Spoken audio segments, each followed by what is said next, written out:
Hello and welcome to the Sea of Thieves Community Direct. I'm John McFarlane, Head of Creator Engagement, and today I'm going to guide you through a treasure trove of discussion. Joining me, we have Head of Community and Comms, Christina McFairholm, Associate Design Director, Shelley Preston, Studio Creative Director, Mike Chapman, and Production Director, Drew Stevens. Today, we're going to talk about Season 20 and how we're evolving our seasonal model. We're going to expand on our renewed focus on game health and discuss changes coming to our cosmetic strategy. And we're going to dig deep into custom seas and how it unlocks a new era of community creativity. But before all that, let's do some reflecting. We've covered some of these topics in the last podcast that we did. But let's talk about some of the things that we've learned from the past seasons and what some of those challenges were. Mike? Yes, as we mentioned on the podcast, the approach with 17, 18 and 19 has been to optimise our plan for regularity. So every month there's something for players to come back and experience, new goals to go and attain. But I think the reality of that is these smaller, more piecemeal updates, the pressure that puts on us as a team, it means that our original aspirations for a feature has had to get scaled back. And we see that response in the community. We've heard it through the Big Listen survey.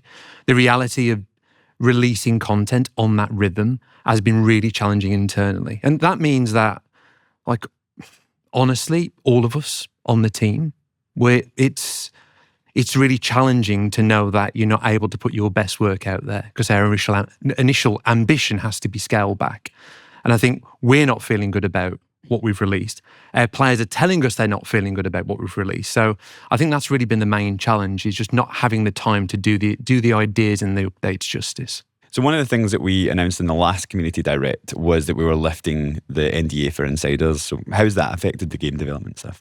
So for us, it's been fantastic, actually. After the last Community Direct, we lifted the NDA pretty quickly, and that has really changed the shape and nature and kind of volume of feedback for the better. The standout, if I think about recent weeks and months, is the last ship standing technical test. There were thousands of people watching it on Twitch when we were testing on the Friday night, and it felt like we had so much more telemetry, data, insight, feedback than we'd ever had before. And obviously, Shelley, that kind of extends past just last ship standing, right? Yeah, obviously everything that's going through Insiders now, but things like the new Build Rat Weekender live event that we're developing and some of the deeper hourglass improvement changes as well. Having more people be able to see and talk about those with the NDA lifted in Insiders has been really valuable in shaping the development of them. I think as well, just from a game health perspective, if we step back from features, we're getting so many more eyes on the build. Every single Insiders build goes through every couple of weeks. We're getting a better understanding of where the state of the game is at any one point. So as we're approaching releases now, we're seeing bugs coming in from Insiders at a much more, louder level. And we're able to make sure that we're applying resource and teams towards the right areas. So I think it's also helped signal areas where we need to be improving. Before, we were clearly getting signals, but it was hard to find them. But whereas this amplifies it, we see it much louder. So I think we're seeing feature improvements, but we're also seeing game health stuff coming through this change to the NDA. And especially after Insider tests now, seeing that dialogue happening on social media, ongoing, just seeing that a little bit of pulse check on the state of features, just seeing that organic conversation has been really good. And just continuing with some of the things that have gone really well, we've had things like the Festival of Giving and the community weekends. How did they go, Christina? Festival of Giving was amazing. We had new tech, which is where, you emote, you give something, and it was amazing to see how far those cosmetics travelled and how much fun people were having with them. We've had a couple of community weekends, which have gone really well. We've had loads and loads of players pile in and share really amazing stories from those weekends. And then we're doing things at the minute. We're fundraising for Game Blast. We, I think, are right now, at time of recording, we've just raised over £80,000 for the folks at Special Effect, which is amazing. So community good vibes, they're really high. And while we're not perfect, we are making those changes to how we kind of approach development of the game. I really hope that our players are starting to feel that we are making meaningful changes in terms of how we're developing Sea of Thieves. So I just want to pick up on something that you were talking about there. You're saying we're listening to the feedback and we have lots of stuff going on in the game health side of the game. What's going on there, Drew? Yeah, I think it's the game health stuff flies under the radar a little bit. It's not the biggest, flashiest set of changes, and sometimes they're not going to make trailers. But we've made some massive changes since the last Community Direct in July. Like, we were sitting in a game now with increased field of view. We've got improved weapon switching. There's improvements to cross-region matchmaking in Hourglass. There's a range of improvements where we've just gone down to the core experience and said, there's something here that we need to go and improve. And in the past, we've kind of talked openly that we haven't had space and time to go back to old experiences and to bring them up to shipshape. But there's some great experiences there where I've kind of just talked about those features where we've gone back. And that's just on the feature side of things. There's also long-standing bug fixes that over the last 6 months we've addressed, like water desync on console is no longer a thing, for example. So I think we've slowly but surely working through these game health issues. And yeah, I wish they did get some more airtime, but I think I even, in preparation for this, looked back through the last set of patch notes, and you can kind of see real clear game health improvements, whether it's features or whether it's key bug fixes. And that was a real commitment from us last time to say, hey, this is a renewed investment in game health. So yeah, I'm feeling really good about that.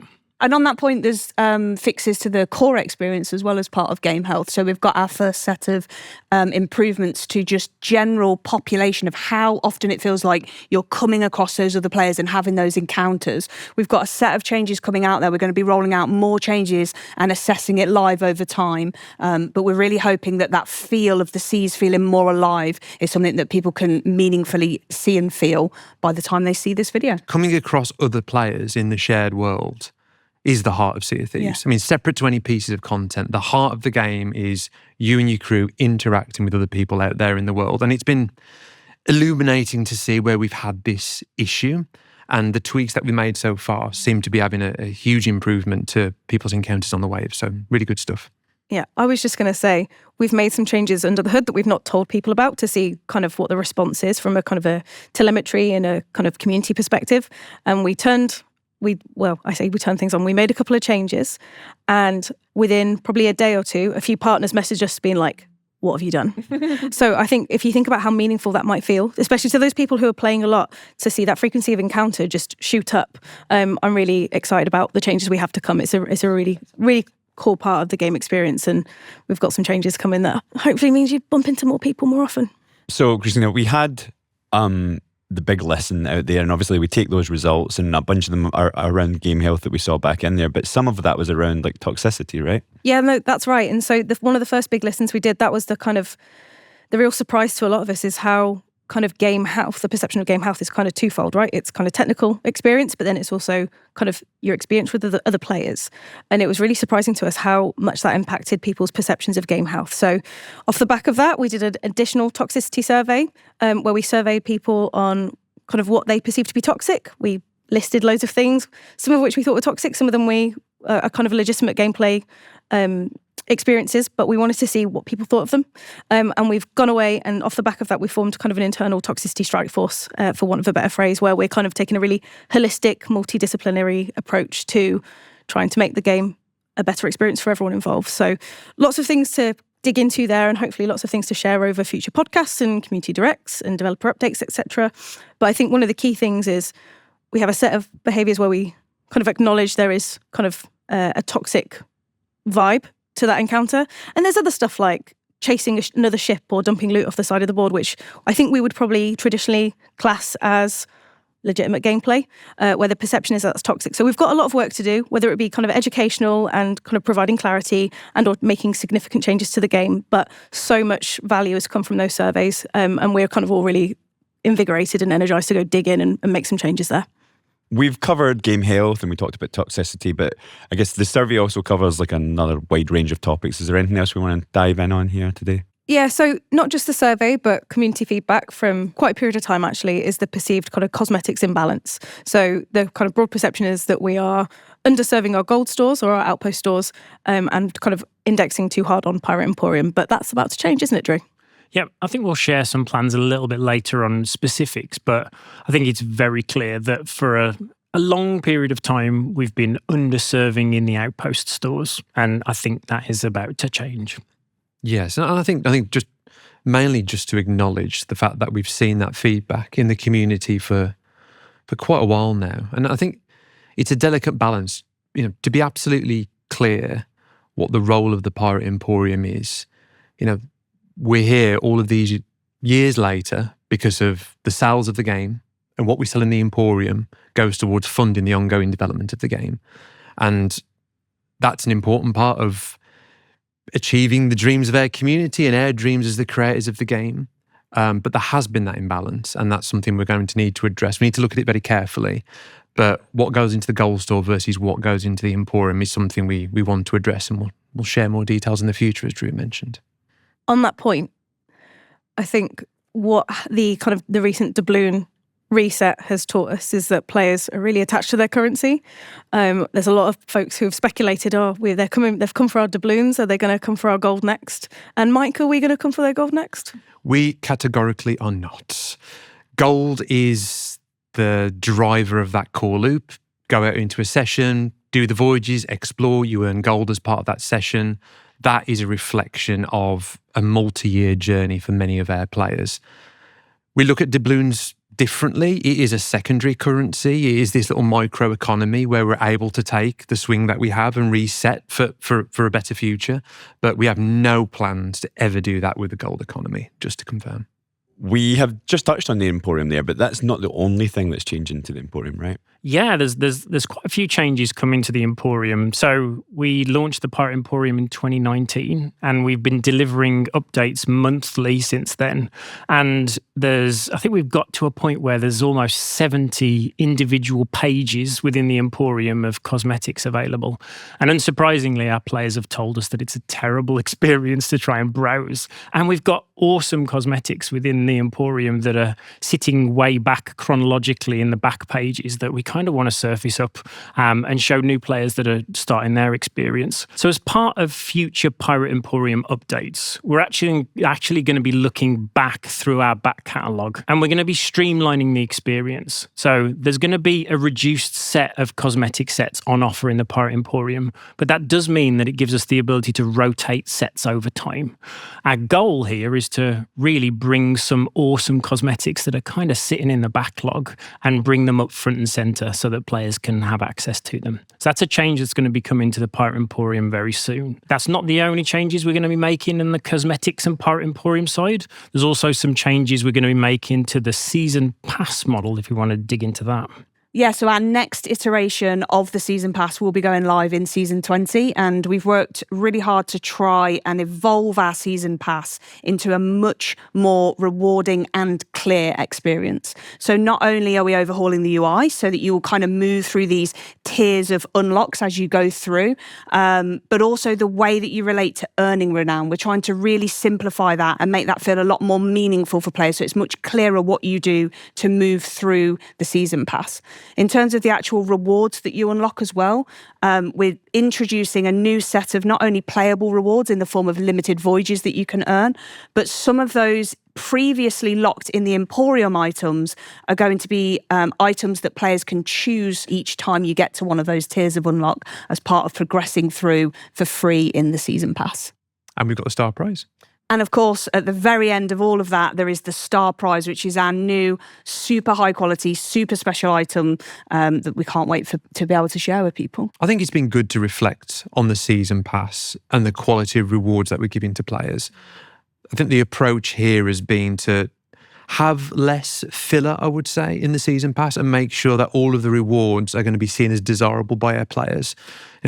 As you mentioned, from having the Star Prize there as that ultimate end prize at the end of the track, to having the playable rewards, to having the Emporium returning cosmetics, I think overall should feel like a much more compelling offering to players each season. And I will say, I have seen the Star Prize in our art reviews, and I remember seeing it and thinking, oh my goodness, I've not seen anything like that as a cosmetic reward in Sea of Thieves before. So I think players will be really excited for it, especially if we can show it right now.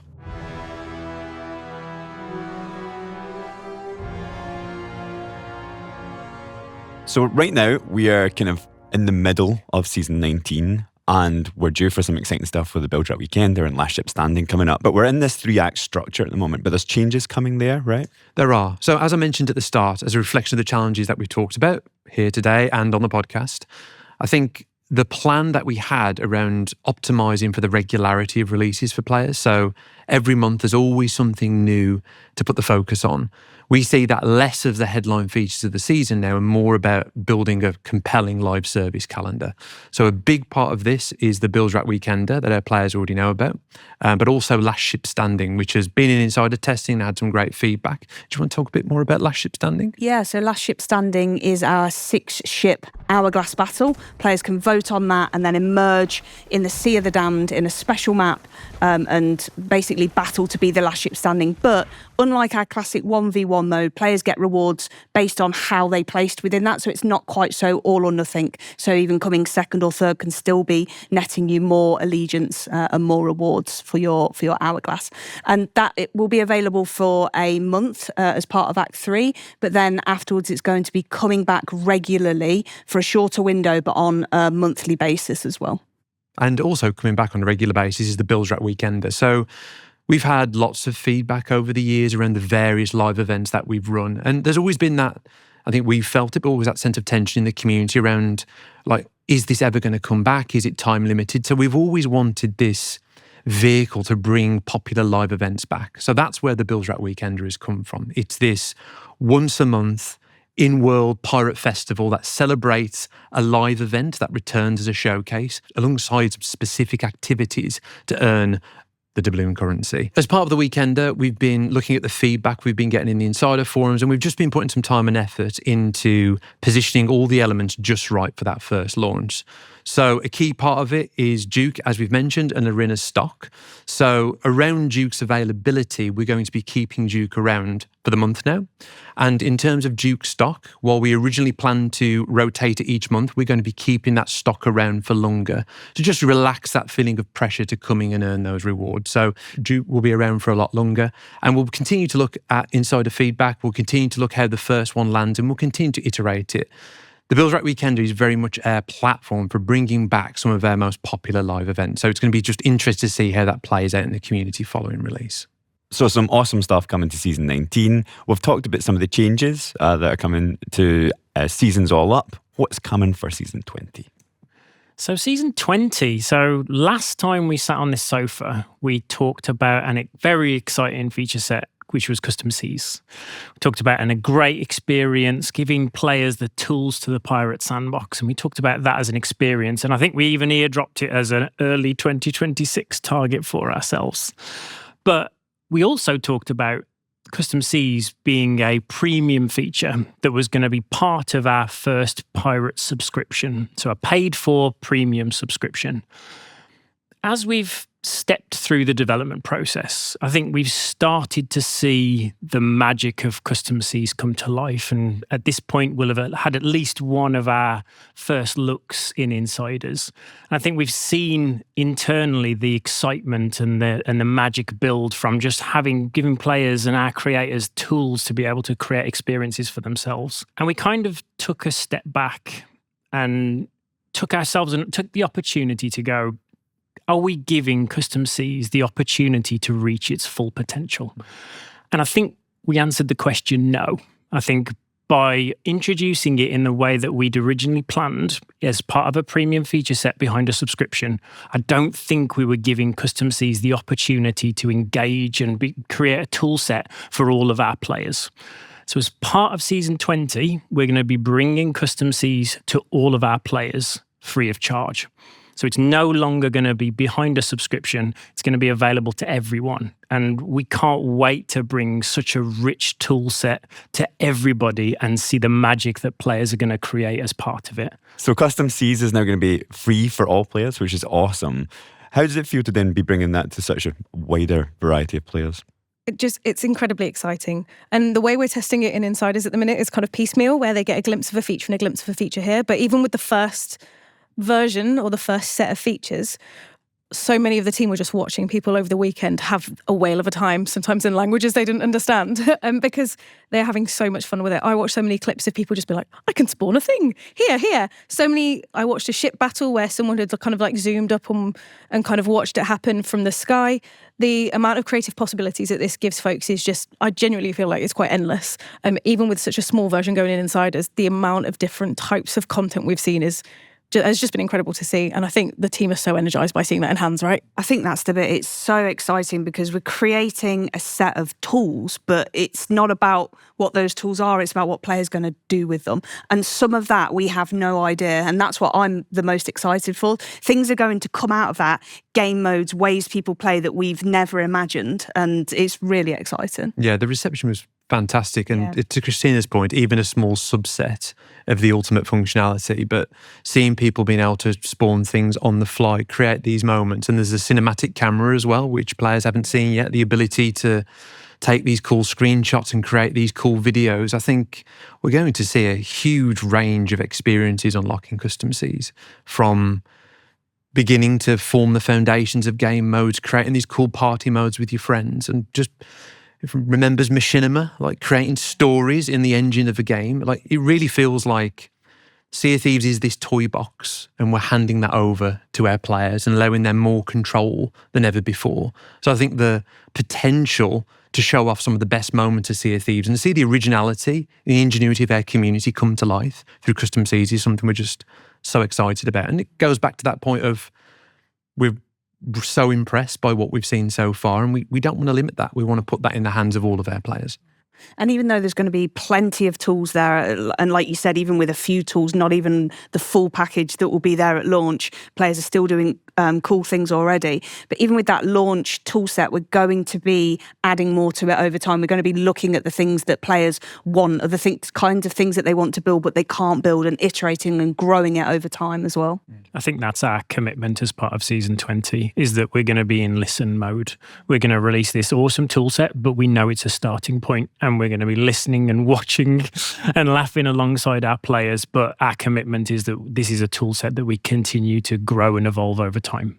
And it's the perfect example of a feature set where listening to the community and responding to their needs is absolutely critical, because we know our community will do things with that feature set that we can't expect. So, and I think, to your point, making that commitment up front that this is an ongoing track of work, we're going to expand this over time based on the needs of the community, is really exciting.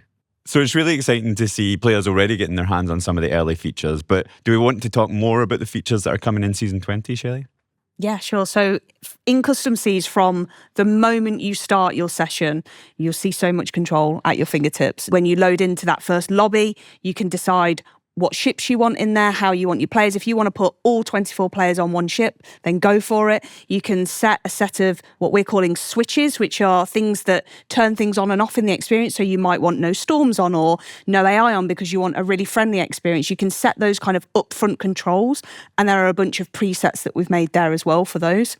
You can also decide whether or not you want to turn on a scoreboard and turn on competitive scoring. And then it's up to you to decide what sorts of things count and how much those things will award. So if you want to award 5 silver for killing somebody, or 10 silver for killing a skeleton, like, you can make your own games and your own rules up that way. And then when you enter into the session, you've got all those controls at your fingertips to be able to quick spawn any item that you want, any AI that you want. But you can also go into a deeper menu and be able to evoke any world event that you want. You could start a fort of fortune. You could spawn a kraken, spawn a meg. You can really curate the session how you want it. And you've got those controls to kind of move around the world, teleport wherever you want to. You can also move your ship really easily with a quick sail option. You can fly and look around the environment. You can use that lovely cinematic camera that Mike was talking about earlier. So it really is a wealth of things that you can do to just curate the experience your way. And there's also legendary locations. So there's 4 legendary locations that are going to be available in Custom Seas. We've got the Sea Dogs Tavern, Return of the Sea Dogs Tavern. You'll be able to go inside the Sea Dogs Tavern and create stories and gameplay in there. There's the Damned Sea Dogs Tavern. There's a twist on that, the one from the adventure. There's Tribute Peak, so Shores of Gold, being able to have adventures on the Shores of Gold. And then lastly, there's Old Sailor Isle. There's always been that feedback of the Maiden Voyage Island is so cool, I want to go there with my friends. You'll be able to do that in Custom Seas. Our intent is also to build and supply additional legendary locations over time. One specifically that we're really excited to bring in is the Last Ship Standing map in the Sea of the Damned, right? Seas of Sailor's Grave. Yeah. The opportunity there to bring more legendary locations for players to be able to create some really cool experiences with. Yeah, and we're quite excited by the idea of, we've got Last Ship Standing as part of our live event calendar. We've got that coming back periodically for players to get involved in, but it always being available in custom Seas so people can practice, get used to the gameplay, try out different techniques, and then take that into the event when it's live again. Does that mean the hot tub is back? The hot tub is back. Does. Confirmed. Needs a good deep clean, I think, but it's back. So loads of exciting stuff on horizon for Sea of Thieves, but what are you guys most excited about? Drew, I'll start with you. I think I'm just excited to bring this great experience to everybody. Like, we've been developing it for a long while, and we've always thought of it in that little world where it's behind a paywall, behind a subscription. And I think we've just released it, and it's going to go to all players. And I just can't wait to see the magic that they create for it. How can I not say something for Custom C? So I'm really excited for the cinematic camera. I think being able to see the world that our players have been playing for so many years from new perspectives, and being able to curate machinima and stories using that toy box of Custom Seeds is going to be so exciting. Like, some people will know who are listening in, but I was a huge fan of Red versus Blue. So like being able to create machinima in these game worlds, I think is so powerful. I'm excited for that. But can I have another one, please? I am also excited, just building back on the game health point. I think, obviously, we always say, Sea of Thieves is a unique experience, but there's lots of players out there that are struggling with very long-standing bugs that we've had in the experience.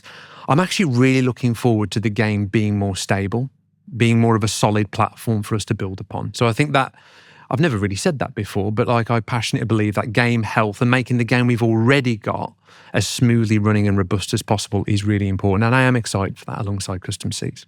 And Shelley, what about you? Definitely Custom Seas related again for me. I'm just really looking forward to that moment where players create something that we never saw coming. Like, we saw it a lot in the early days of Sea of Thieves with some of our features, the way we make our features, and we've always had that tools not rules approach. So everything that we make in a way that, players are going to do things that we never expected. Custom Seas is kind of the ultimate iteration of that. And I can't wait to see players do something that we think, of all the things we thought they would do, we never saw this combination or this type of experience coming. That's what I'm really excited for. Christina, how about you? So I'm cheating, and I'm going to say everything that everyone's already said.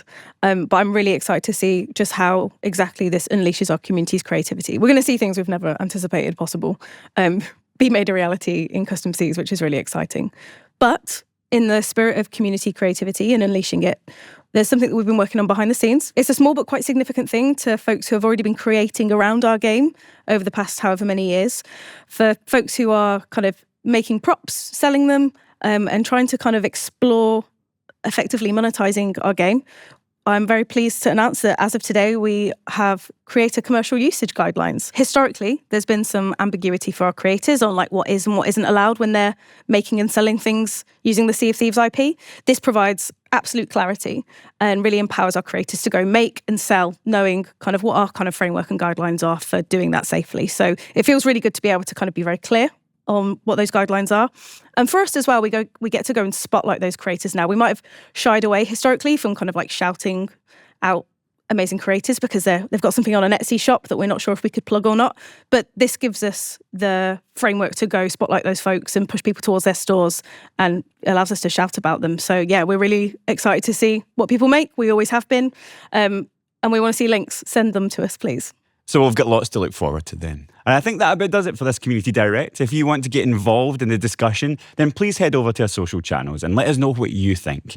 And if you'd like to try new features early, like Custom Seas, and have the chance to offer feedback, then make sure you sign up for the Sea of Thieves Insider programme.